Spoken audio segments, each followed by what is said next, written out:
আচ্ছা মাঝে মধ্যে হয় না এই কালকে থেকে আমি সব ছেড়ে দেব, কালকে থেকে আমি 5 ওয়াক্ত নামাজ পড়বো, এগুলো বাত ওগুলো বাত ওগুলো হয় না? কিন্তু বাস্তবতা দেখা যায় সেটা আর পারা হয়ে উঠে না।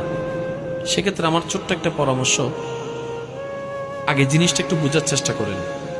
আপনার যখনই মন বলবে যে আমি কালকে থেকে ভালো হয়ে যাব, 5 ওয়াক্ত নামাজ পড়বো, তখন আপনি বুঝে নেবেন আল্লাহর রহমত আপনাকে ডাকতেছে। এটা কিন্তু 2 দিন আগেও আপনার কাছে আসেনি, কিন্তু এখন আসলো কেন?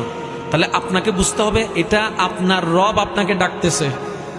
মা গাররাকা বিরাব্বিকাল করিম, বান্দা আয়। কারণ রব তো সরাসরি কারোর সাথে কথা বলবে না, রব কি করে ওই অন্তরের মধ্যে জানাই দেয়, বান্দা মা গাররাকা বিরাব্বিকাল করিম আয়।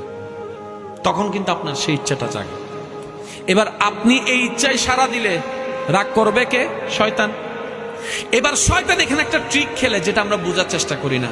শয়তান বলে যে আচ্ছা ঠিক আছে কালকে থেকে পড়বো আর কি।